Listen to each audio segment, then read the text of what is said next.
Let's dive a little bit deeper into Saul. And this is important because the story of Saul in the Bible gives us a very precise psychological case study in the collapse of a once strong man. Saul was tall, impressive, chosen to be king. He had all sorts of authority, power, the approval of the public. And then he lost everything, not because he was weak, but because he was insecure. Insecure men with power become dangerous, especially to themselves. In the beginning, Saul's not the villain. He's humble. When they choose him to be king, he hides. And this all sounds very admirable, but when humility is rooted in insecurity, it is an unstable situation. Saul was in need of validation. He was in need of approval. He needed to be reassured at all times. And power with meeting insecurity is just followed by instability. There's a moment where Saul is told that he must wait for a prophet, Samuel, before he offers up a sacrifice. When Samuel delays, the people around start to grow restless with the situation. Saul starts to panic, and instead of waiting, he acts impulsively. He disobeys all the instructions to protect his image, and that is the first crack we see in Saul.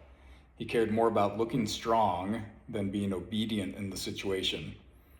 This is Psychology 101.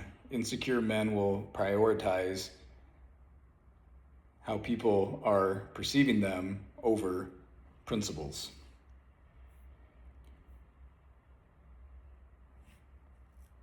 And this is where comparison starts to destroy Saul when David enters the picture. And I covered a little bit of these two before.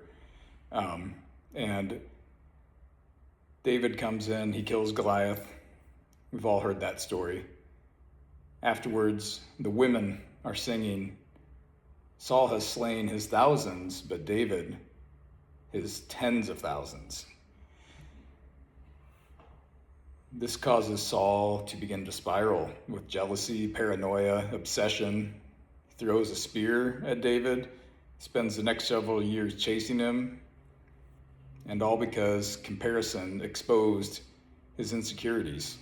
Strong men will fall when they compare instead of spend their time building.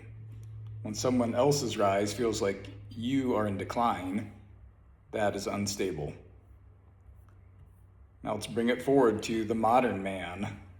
We don't all wear crowns anymore, but we have careers, we have physiques and influence, maybe we have social media followings, we have some sort of status within our group, and what we will call the Saul syndrome starts to show up like this. You start to care more about looking like you are competent than actually being competent. You start to avoid people who will correct you. You start to resent younger men who are on the rise. You're constantly chasing validation and hiding your mistakes. You become reactive instead of disciplined. You lash out at criticism and you quietly begin sabotaging the other people around you. You measure your worth with applause, or we could say likes, right? This is how the strong men start to fall, not through weakness, but through insecurity, especially when it is amplified by power. The downfall of Saul wasn't his lack of strength. It was the lack of inner regulation.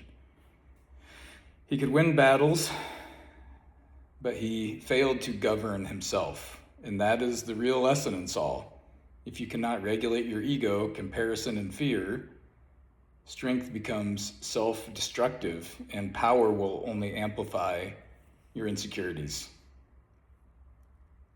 Influence will expose your character, and if discipline does not increase as your success increases, there will be an inevitable collapse.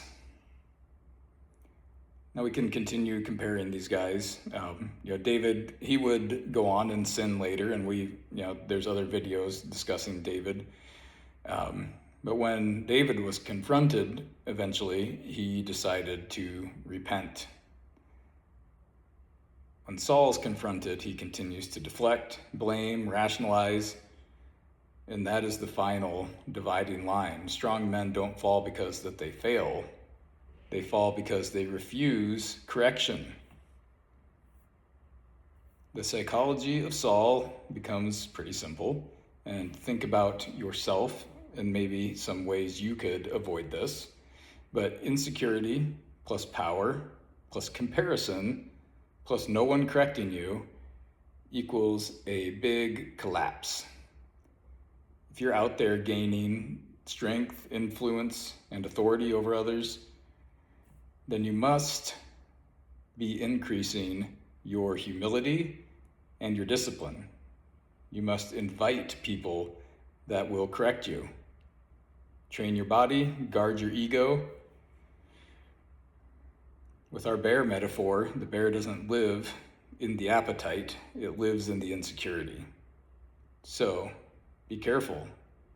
Don't become Saul. Build your strength and govern yourself. That is the standard. Now go hold the line.